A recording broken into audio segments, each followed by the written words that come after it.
Toca el turno a las armas no facultativas, infantería y caballería. Bien, para ello tenemos un ponente especial que es José Luis Isabel Sánchez, coronel de infantería, que la parte prácticamente, la mitad de su carrera la ha pasado en destinos de infantería, en regimientos de infantería, Barbastro, Orense, Valencia, Alicante, Alcalá de Henares, y la otra parte en la Academia de Infantería, como profesor. Ha hecho, por tanto, cursos correspondientes a esa primera parte, operativos, como son operaciones especiales, paracaidistas, educación física, y la segunda parte, pues, ha sido dedicada completamente a la enseñanza. Enseñanza en la Academia de Infantería, formación de oficiales de infantería, y acabó precisamente ahí su carrera y siendo nombrado, pues, profesor emérito, de los pocos profesores eméritos que ha hecho el Ministerio de Defensa, profesor emérito de la Academia de Infantería. Toda esa vertiente de la Academia de Infantería dedicada a la historia, estando yo en la Academia de Infantería, él daba la asignatura de Historia de la Infantería precisamente a los cadetes, pues ha tenido un reflejo en toda su vertiente civil, por llamarlo así. Es numerario de la Real Academia de Bellas Artes y Ciencias Históricas de Toledo, es consejero numerario del Instituto Provincial de Investigación y Estudios Toledanos, es asesor externo de la Revista de Historia Militar, pertenece a la Asociación Española de Militares Escritores y a la Cofradía Internacional de Investigadores. Ha escrito 20 libros y un sinfín de artículos en todas las revistas prácticamente. José Luis Isabel es conocido, muy conocido en Toledo, por la intelectualidad de Toledo, y apreciado, y prácticamente es el orate de la infantería. O sea que cuando se quiere saber algo de la infantería, de sus héroes, bueno, tiene una colección, ¿verdad?, de todas las medallas militares, todas las laureadas, etcétera, etcétera, pues no hay más remedio que acudir a él para que nos ilustre precisamente sobre cualquier aspecto de la infantería. Yo le cedo la palabra ahora y seguramente pues dirá que la caza de Toledo es maravillosa.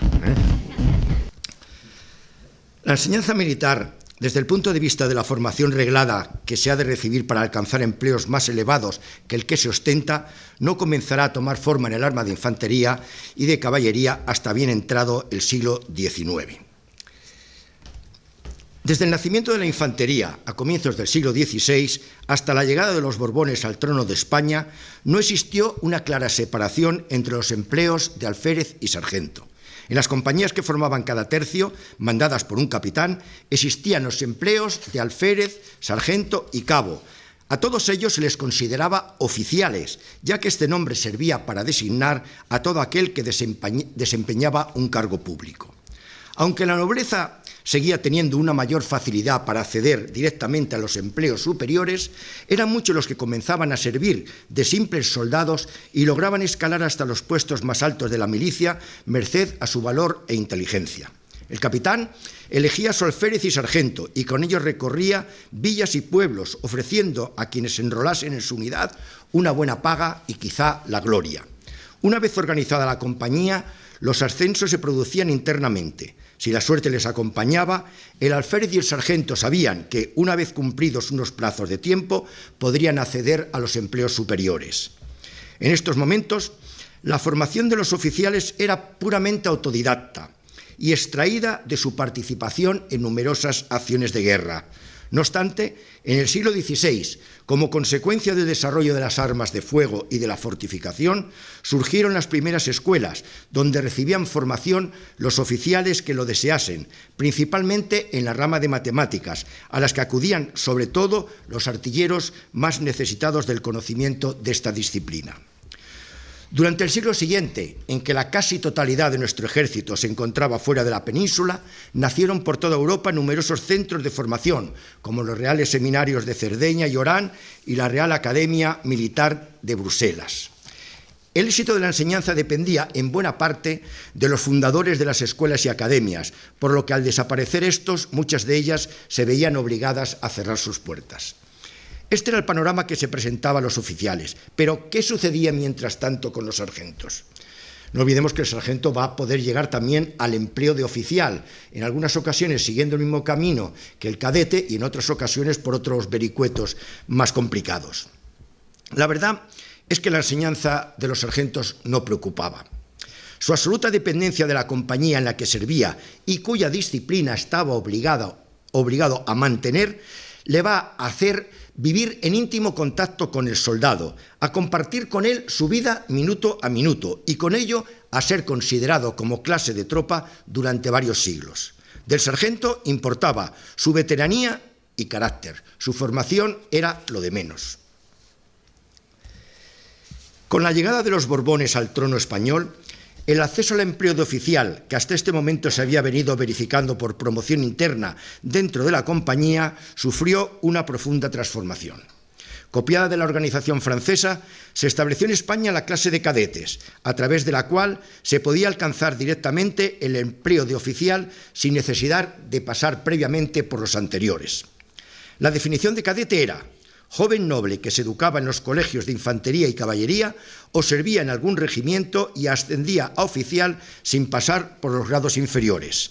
Hoy en día, los cadetes no tienen por qué ser nobles, ni tener los escasos 12 años que antes se exigía para ingresar en un colegio militar, pero todavía tienen vigencia las siguientes condiciones: ser educado en una academia y llegar a oficial sin pasar previamente por los empleos inferiores. Yo he llegado a ver en el diario oficial, es cosa anecdótica, que un cadete de músico, cadete músico. O sea, son cosas que el que no sabe de dónde proviene la palabra cadete, pues las emplea, pero no las emplea como se deben emplear, que en este sentido.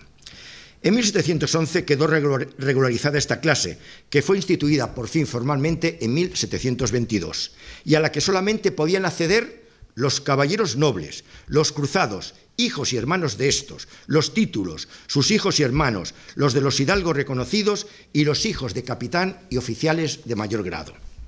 Hasta el siglo XIX quedará, pues, vetado el empleo de oficial a todo aquel que no reúna alguna de las anteriores condiciones, a no ser que los reyes tengan a bien conceder esta gracia a personas de reconocido prestigio familiar. Para distinguir al cadete del soldado, puesto que ambos vestían un mismo uniforme, en 1788 se copiará también de los franceses los cordones, agujetas o herretes, que se han conservado con algunas variaciones hasta nuestros tiempos. Quedó, pues, de esta manera establecido un sistema de enseñanza dirigido a capacitar a los cadetes para el ascenso oficial.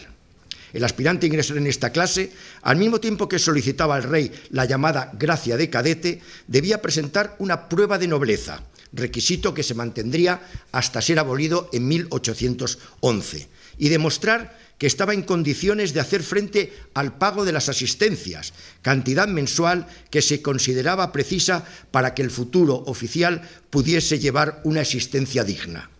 Esta cantidad era muy importante para aquella época, por lo que impedía a muchos jóvenes seguir la carrera militar a través de la clase de cadete y les obligaba a engancharse como soldados.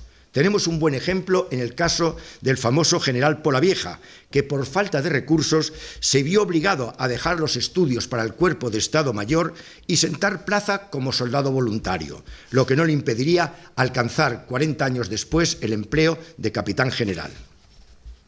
En aquellos tiempos se consideraba que la enseñanza recibida por los cadetes en los regimientos era un método excelente para su formación del espíritu y para la educación militar, ya que la vida del cuartel, la práctica diaria del servicio y el ejemplo constante de sus superiores permitía se formase el carácter de aquellos niños. En cambio, la instrucción era, y tenía que ser, muy deficiente, pues la actividad y el continuo movimiento de los cuerpos se oponían a la asiduidad en el estudio y tampoco era fácil contar con locales apropiados, con material de enseñanza y con profesores idóneos, de ahí que no existiese un plan de estudios y unos libros de texto comunes a todos ellos. El profesor recibía el nombre de maestro de cadetes, no estaba dispensado de los servicios propios de su empleo, y mucho menos de ejercicios y maniobras, por lo cual no podía prestar una atención preferente y constante a la enseñanza.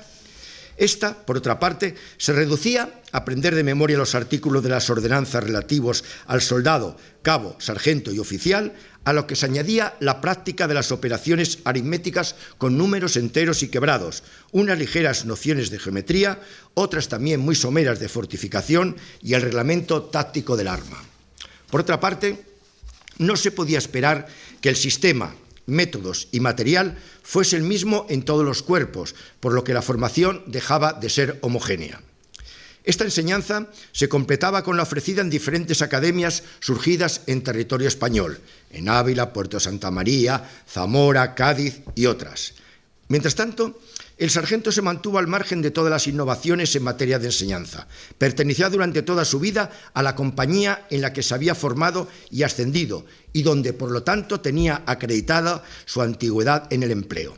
No se le permitía pedir destino a otro cuerpo y solo en casos muy justificados se le permitía permutarlo con otro sargento a condición de cambiar también entre ambos la antigüedad en el empleo.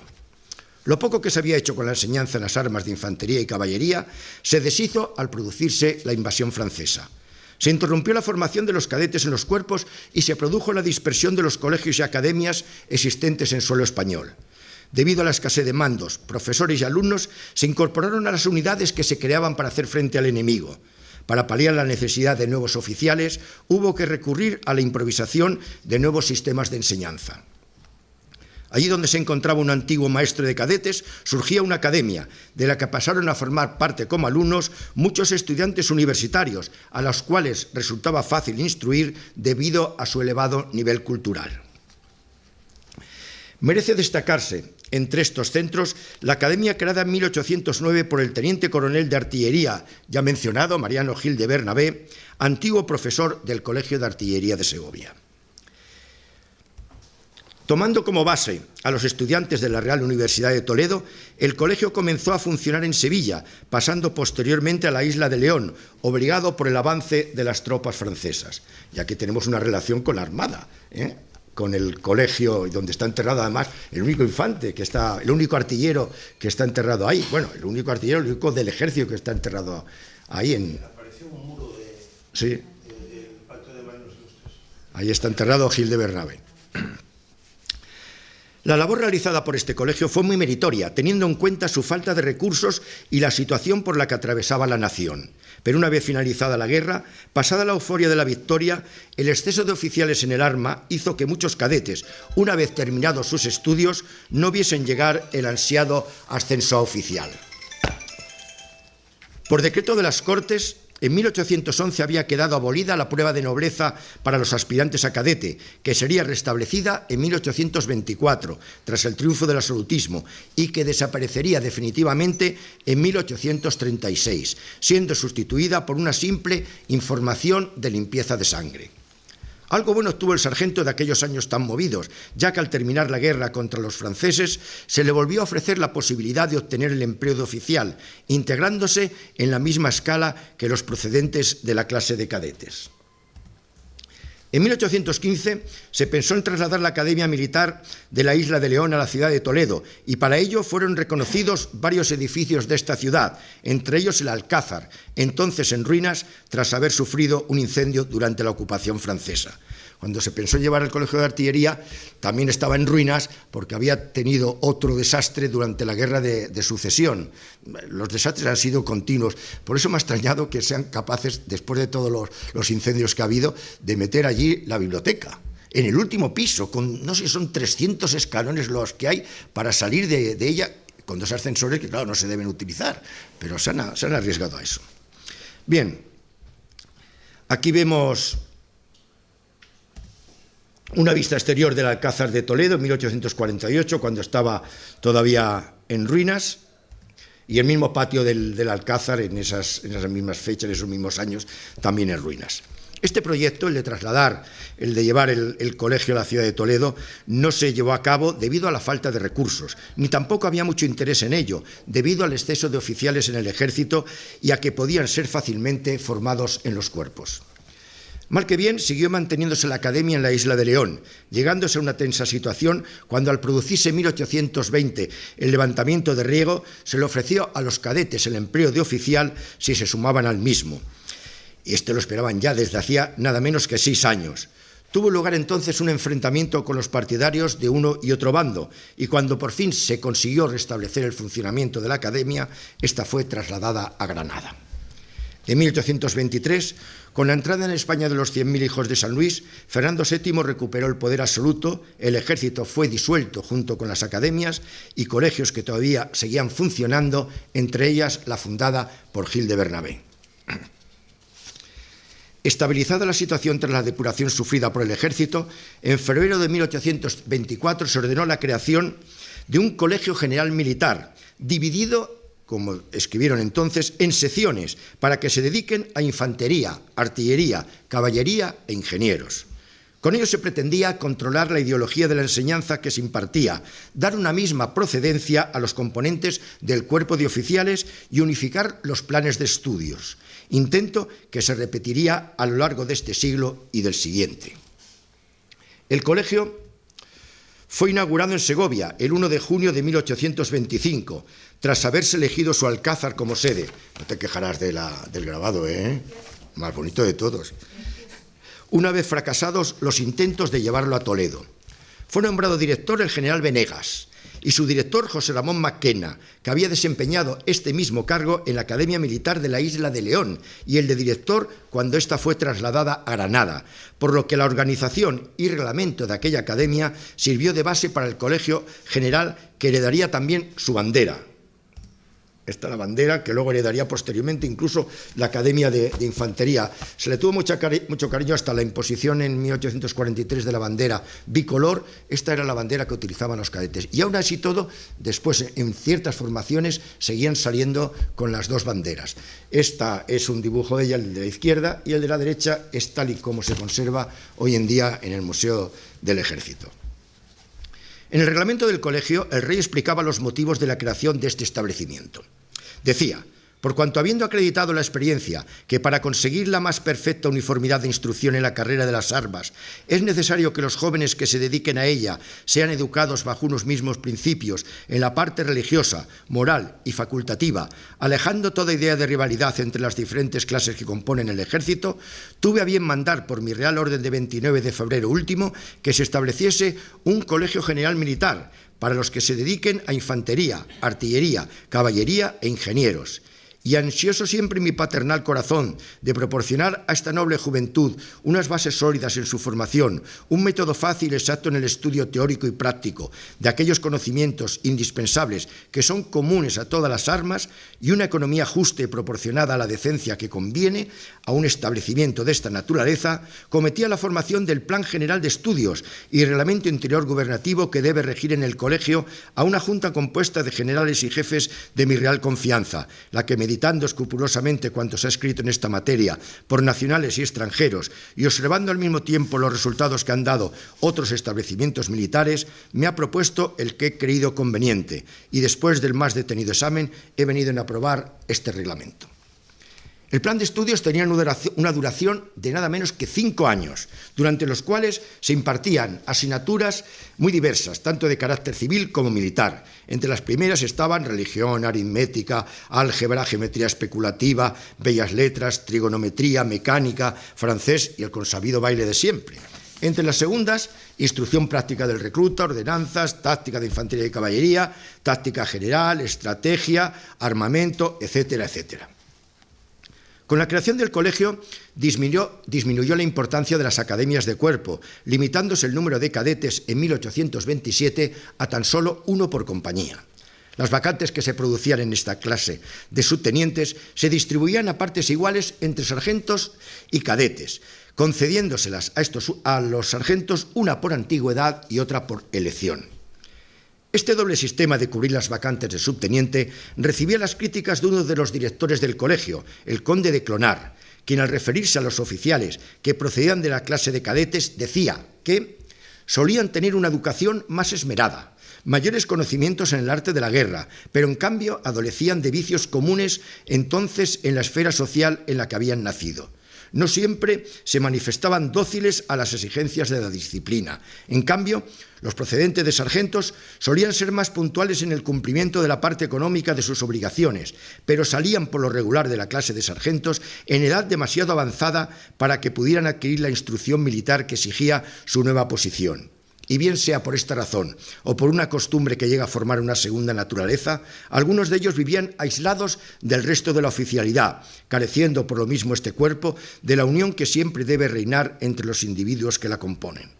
Esto no quita que hubiese en esta clase honrosas excepciones, pues figuraron en ellas muy dignamente algunos jóvenes de mucha disposición y procedentes de muy buenas familias, que por falta de recursos para entrar a servir como cadetes, se abrían paso por este decoroso camino a los más encumbrados puestos de la milicia con gran provecho del servicio.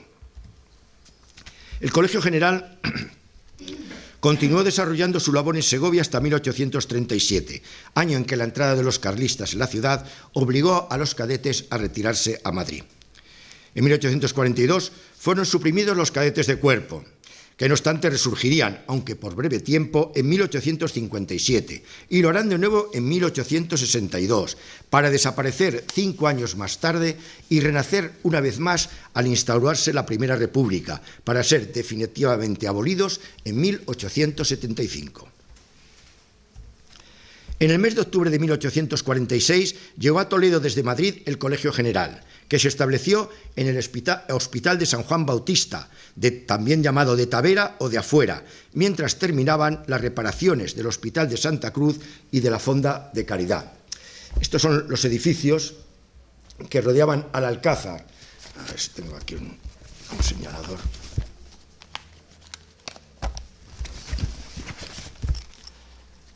Era un complejo militar con una serie de edificios que luego van a aprovechar. Aquí tenemos el Alcázar, el Picadero, la Casa de Caridad, los Capuchinos, edificios todos ellos que serían destruidos, como veremos al final, durante la Guerra Civil, pero que eran necesarios para albergar a todas las personas que albergaron, no solo en esta época, sino luego en la época de la Academia General Militar. Sin embargo, la vida del colegio no será muy larga. Concebido como un centro que permitiese alejar las rivalidades entre las armas generales y cuerpos facultativos, la enseñanza que en él se impartía nunca fue del agrado de estos últimos, quienes poco después de la creación de este centro, en 1824, ya contaban con colegios propios donde continuar sus estudios, compartiendo tan solo con las armas los 3 años en el Colegio General. Incluso la caballería había conseguido que en 1842 se crease en Alcalá de Henares la Escuela General de Instrucción, reemplazada 2 años después por 3 depósitos de instrucción que, tras fundirse en Alcalá en 1847, darían lugar 2 años más tarde al establecimiento central de instrucción de caballería. El 5 de noviembre de 1850 fue disuelto el Colegio General Militar y creados los colegios de Infantería y Caballería, permaneciendo el primero en Toledo, ocupando los mismos edificios que el anterior centro, mientras el segundo veía la luz en Alcalá de Henares. El citado decreto decía así, el de disolución: para que la instrucción elemental de los jóvenes que se dedican a la carrera militar en clase de oficiales sea más proporcionada a lo que exige el servicio de cada una de las armas del ejército, conciliando con este objeto la economía en los gastos del Estado, teniendo en consideración lo que me ha propuesto mi ministro de la Guerra y conforme con el parecer del Consejo de Ministros, he venido en decretar lo siguiente. Artículo 1. Se suprime el Colegio General Militar. Artículo 2. Se crean 2 colegios militares, el primero de Infantería en Toledo, el segundo de Caballería en Alcalá de Henares. Artículo 3. Los directores generales de Infantería y Caballería lo serán respectivamente del Colegio del Arma de Subdirección. Artículo 4. La instrucción de los cadetes durará por ahora 3 años y 6 meses. Los 2 años y 6 meses primeros en el colegio de su arma y el año restante en los cuerpos a que se les destine para practicar en su misma clase, ejerciendo en el servicio de armas las funciones de cabos y sargentos.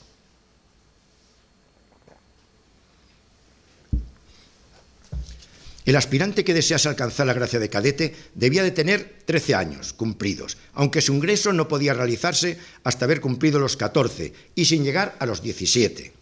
Reunidos estos requisitos, debía solicitar la plaza mediante instancia dirigida a Su Majestad el Rey y, una vez obtenida la gracia, pasaba el aspirante a integrarse en un escalafón para ser posteriormente llamado a ingreso por riguroso orden de antigüedad en el mismo.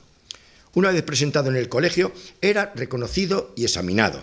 Entre las causas físicas de inutilidad para el ingreso se encontraban estatura no proporcionada, carencia de buena configuración y robustez y no haber pasado las viruelas o no estar vacunado. Se consideraba no apto al contrahecho, sordo, tartamudo y al aquejado de cortedad de vista extrema. En el examen se ponía a prueba sus conocimientos en las siguientes materias: lectura, escritura, gramática castellana, doctrina cristiana, aritmética, las 4 reglas, dibujo e historia de España. La duración de los estudios era de 3 años, a los que seguía un periodo de 6 meses de prácticas en los cuerpos. Se modificó el año de prácticas, dejándolo reducido a 6 meses. En 1851, el establecimiento central de caballería desapareció para dar paso a la Escuela General de Caballería, que pasó a Valladolid y a la que se uniría al año siguiente el Colegio de Caballería. El Colegio de Infantería continuó funcionando sin grandes cambios hasta 1859, año en el que la organización de un ejército para combatir en África hizo que se necesitasen más oficiales, por lo que el plan de estudios se redujo a tan solo 2 años.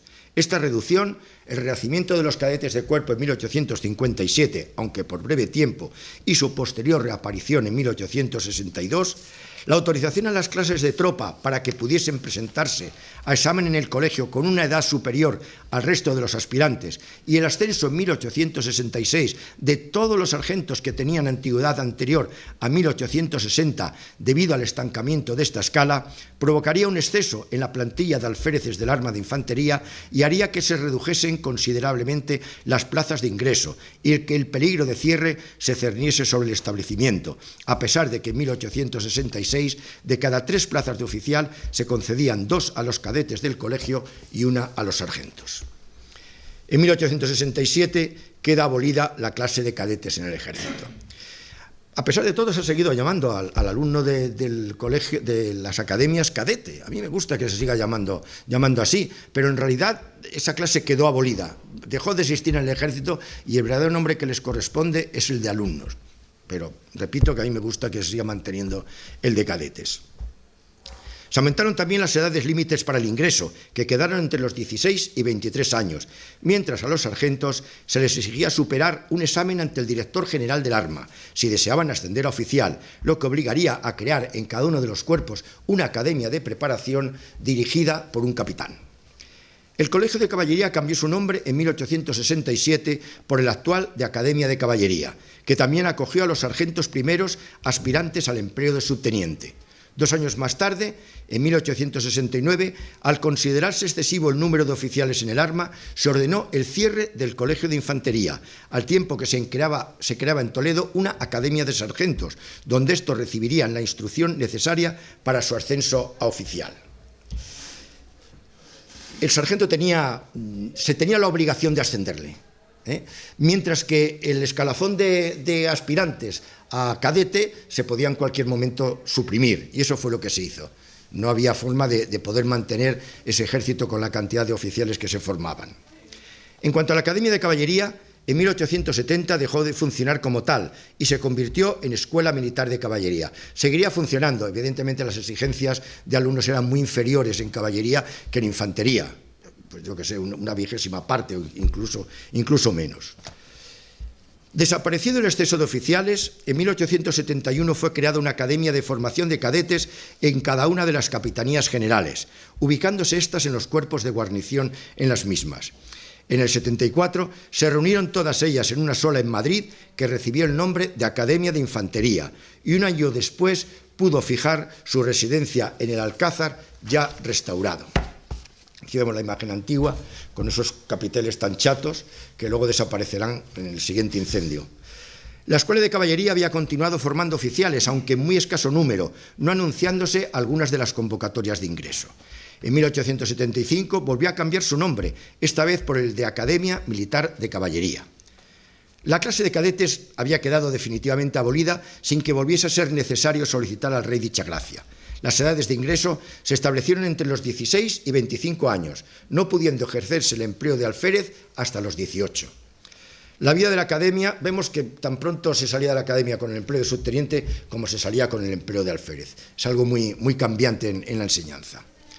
La vida de la Academia de Infantería transcurrió plácidamente en Toledo hasta que volvió a resucitar la idea de crear una academia de formación común para todas las armas y cuerpos, que vio la luz en 1882, comenzando al año siguiente a funcionar en Toledo la Academia General Militar, que se organizó sobre la base de la de Infantería absorbida por aquella. Esto es el proyecto que se hace de edificios, evidentemente tiene que albergar a mucha más gente, con lo cual se hace preciso hacer un proyecto que luego se lleva perfectamente a la práctica, dando lugar a esta visión aérea de lo que era el Alcázar y todos los edificios que le rodeaban. En la academia cursaban sus primeros estudios los cadetes, que más tarde pasaban a especializarse en sus respectivas academias de aplicación. El Alcázar se amplió con edificios reconstruidos y de nueva planta, entre los primeros la Fonda de la Caridad y el Hospital de Santa Cruz. La Fonda de la Caridad, ese del Hospital de Santa Cruz, está justo enfrente. Y luego todo alrededor estaba Capuchinos, que se unía al Alcázar por lo que se llamaba el Paso Curvo, estaba el Picadero, estaba el comedor, el picadero era estaba el comedor y la cocina. Era verdaderamente impresionante los edificios, algunos de nueva construcción, que se tuvieron que hacer para acoger a la Academia General Militar, pagados por parte del Ministerio de la Guerra y también por parte de Toledo, de su Diputación y de su Ayuntamiento, que estaban interesados precisamente en que la Academia General Militar radicase allí. Aquí vemos, por ejemplo, el picadero y el comedor. El picadero era algo verdaderamente impresionante, era una estructura metálica, decían que no había algo semejante en Europa. Para eso hemos sido muy chulos en todo el tema ese de traer aquí a gente importante y de comprar todo. Pues con el picadero pasó exactamente igual. Los dos primeros cursos en la general eran comunes para todos los alumnos. De acuerdo con las calificaciones obtenidas en estos dos cursos, los cadetes optaban por seguir en el centro un tercer y último curso, los que eligiesen infantería o caballería, o un curso preparatorio para ingreso en las academias especiales de artillería, ingenieros o Estado Mayor. Aquí vemos, por ejemplo, toda la Academia General Militar formada en el patio del Alcázar. La general abrió las puertas de las aulas para imprimir a la enseñanza un carácter más práctico. Para ello tuvo que buscar terrenos amplios y no muy alejados de la ciudad en los que poder desarrollar las actividades. Su primera salida fue en 1885, a los terrenos de la finca de Majazala, a unos 15 kilómetros de Toledo en dirección a Aranjuez, donde recibiría la visita del rey don Alfonso XII. Planeó un ataque que luego repetiría su hijo Alfonso XIII al campamento de los Alijares. Se conoce que se puso de moda y el rey Alfonso XII atacó de noche el campamento de Majazala y luego Alfonso XIII lo haría en el de los Alijares. Aquí tenemos unas imágenes de dicha visita. Aquí Alfonso XII comiendo en un comedor improvisado hecho a base de zanjas, y aquí tenemos la serie de prácticas de todo tipo que se hicieron en ese campamento de Majazala. Supuso una innovación, como he dicho, el sacar la enseñanza que hasta entonces había tenido lugar en las aulas y en los terrenos próximos al Alcázar, verdaderamente no muy abundantes, muy extensos, para llevarlos a esta zona. 2 años después, el Ayuntamiento toledano cedió a la Academia unos terrenos en la zona conocida como Los Alijares, que enseguida comenzó a frecuentar, cubriéndose muy pronto de edificios, empezando por un barracón para los profesores que se levantó. Aquí tenemos también otro dibujo de las prácticas, se hacía incluso prácticas de ferrocarriles, un ejercicio táctico, y aquí ese barracón, que es el primer edificio que se construyó en Los Alijares, levantado en 1887.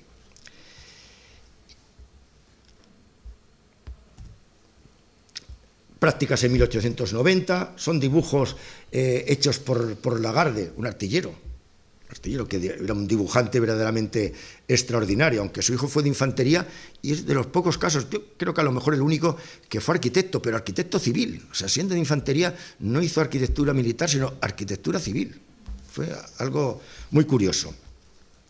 La vida de la general se vio alterada cuando en 1887 se produjo un incendio que destruyó. Bueno, aquí lo vemos, sí, aquí vemos la evolución de ese campamento. Desde la parte superior, que es a finales del siglo XIX, cómo se va llenando de barracones, de mampostería, donde los alumnos podían residir en invierno y en verano, porque el problema era que, claro, tenían que vivir en tiendas de campaña y entonces con mal tiempo era muy difícil hacerlo, y por largo tiempo también. En barracones, allí vivían, allí recibían las clases y allí dormían.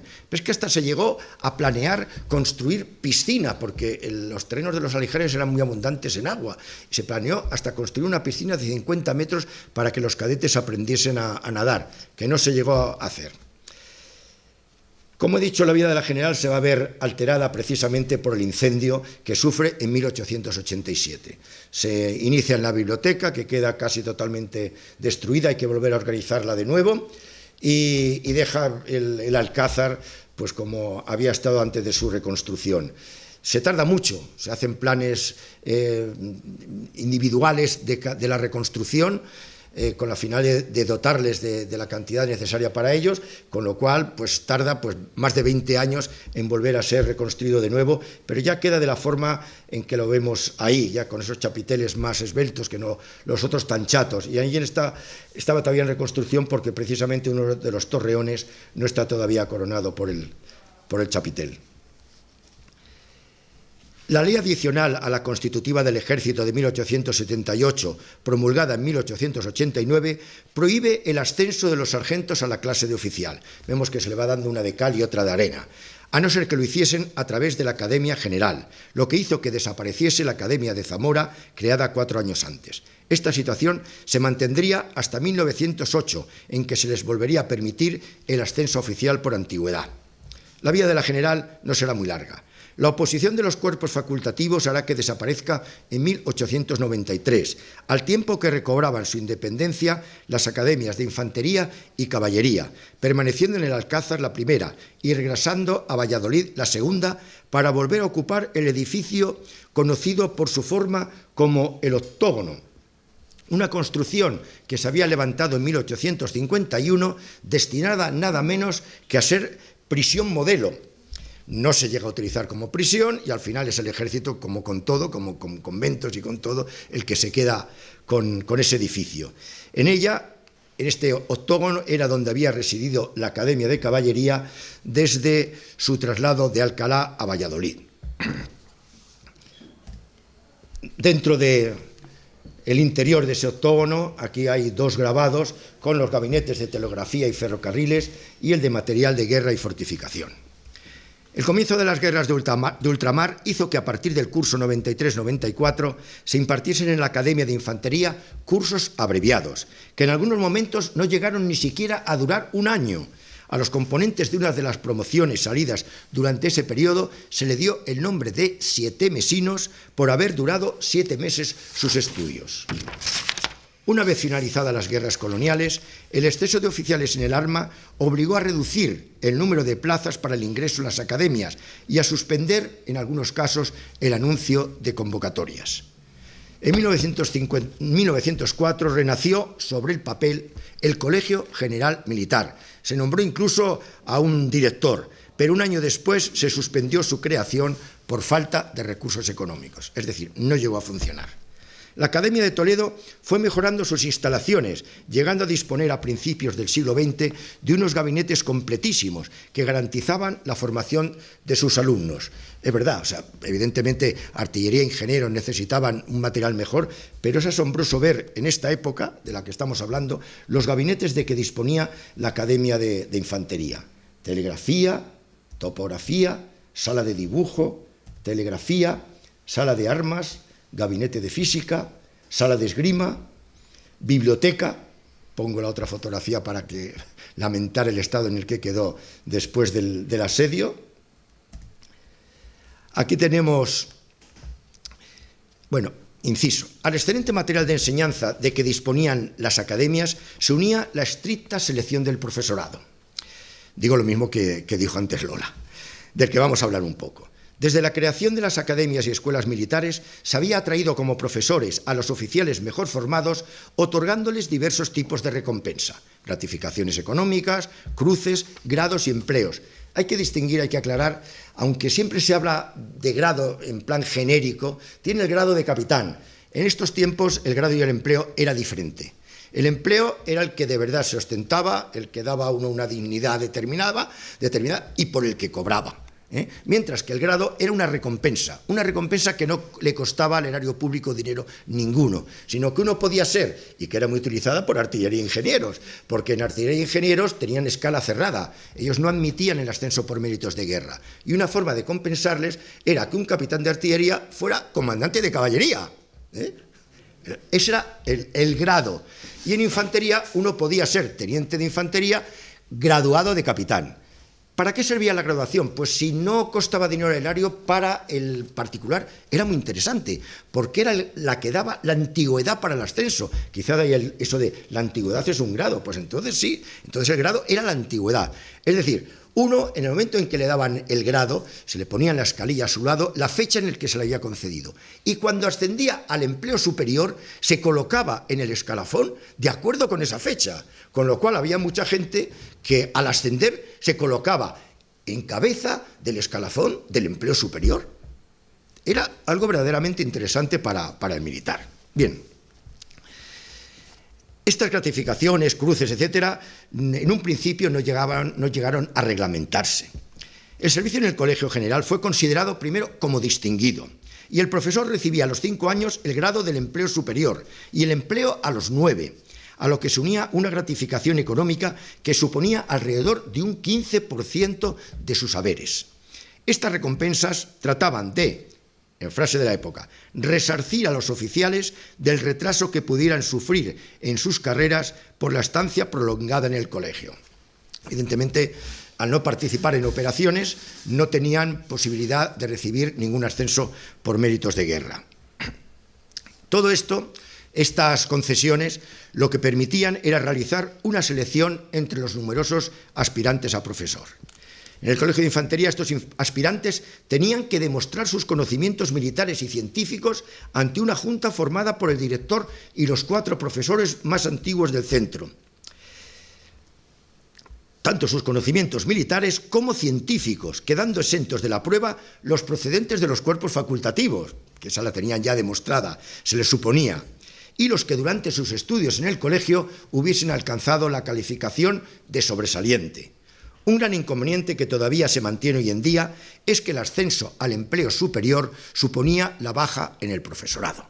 En el momento en que se ascendía, ya no podía seguir en esa vacante que estaba unida a un determinado empleo.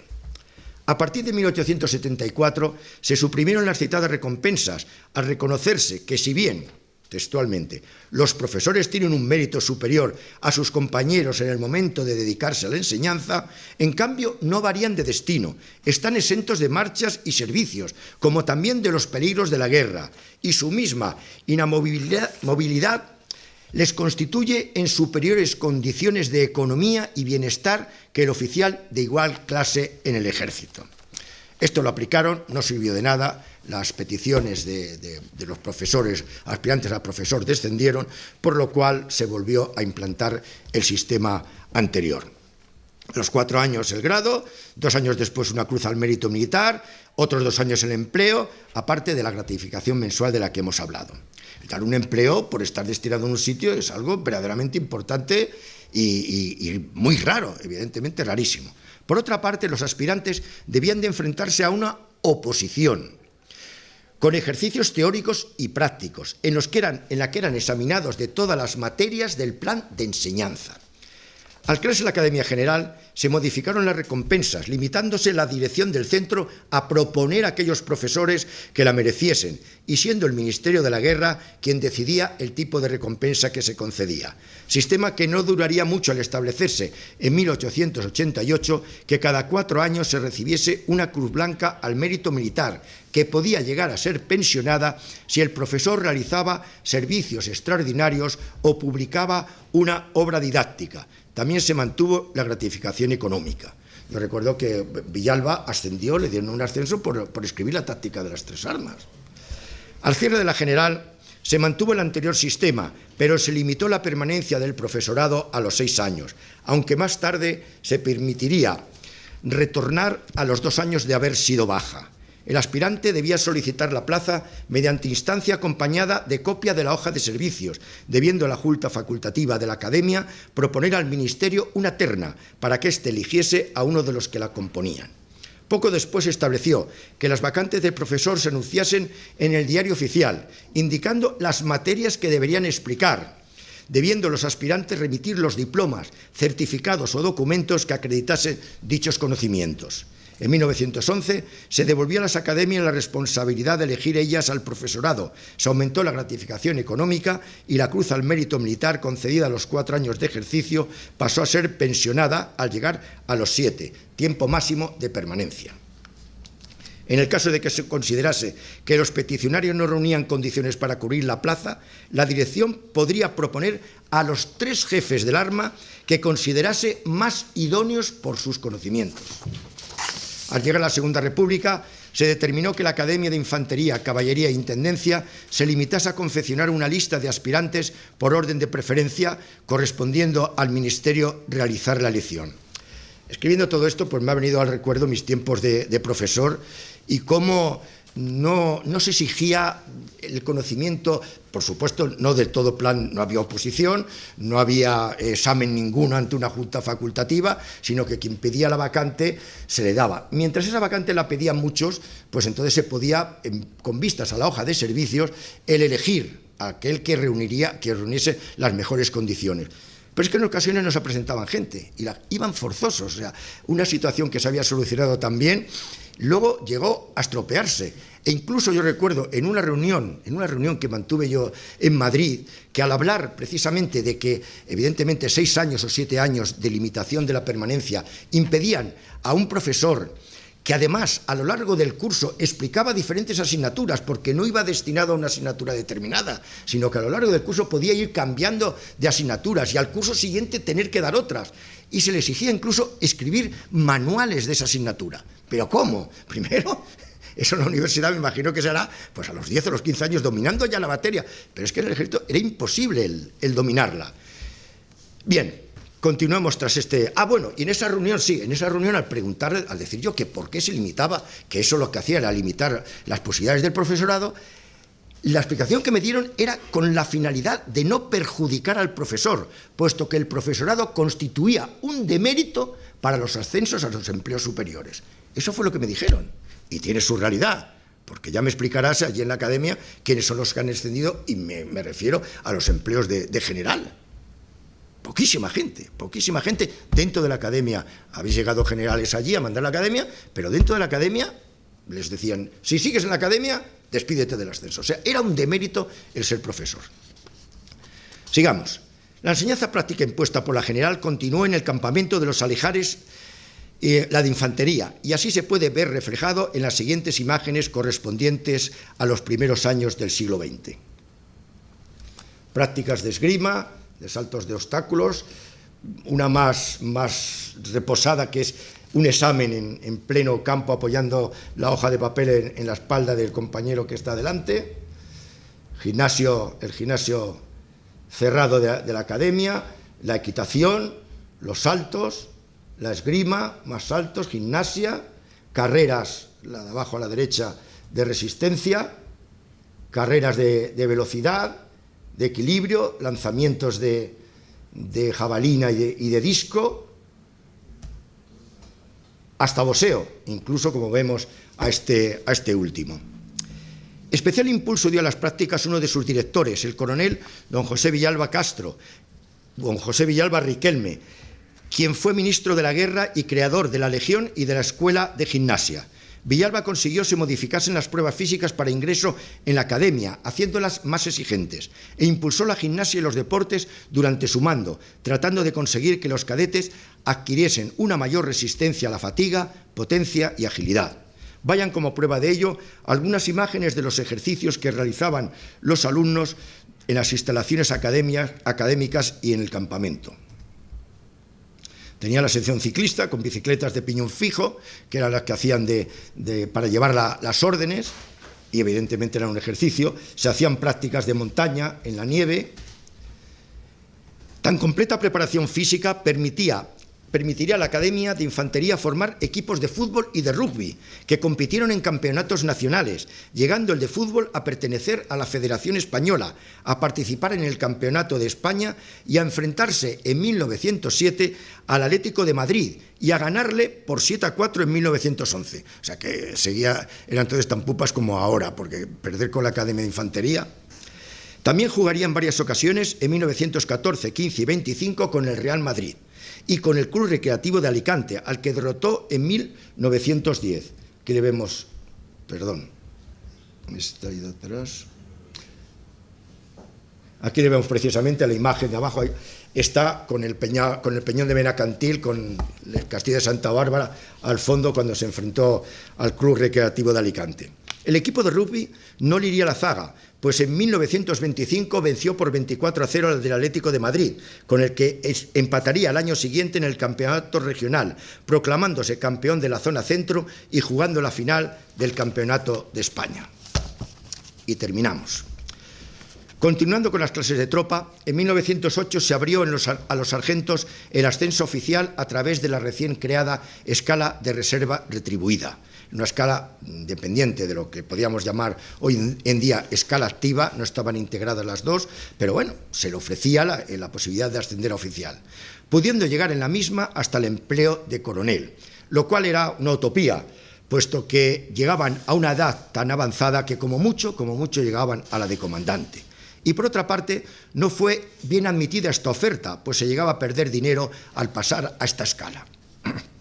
La Academia de Caballería también sufrió los daños del fuego cuando en 1915 se incendió el octógono. En 1921 se inició la construcción de un nuevo edificio académico, el ocupado actualmente. Con motivo del recrudecimiento de la Guerra de Marruecos, en 1921 se implantaron en la Academia de Infantería cursos abreviados, con lo que el plan de estudios pasó a durar tan solo 2 años, situación que se mantendría hasta 1923.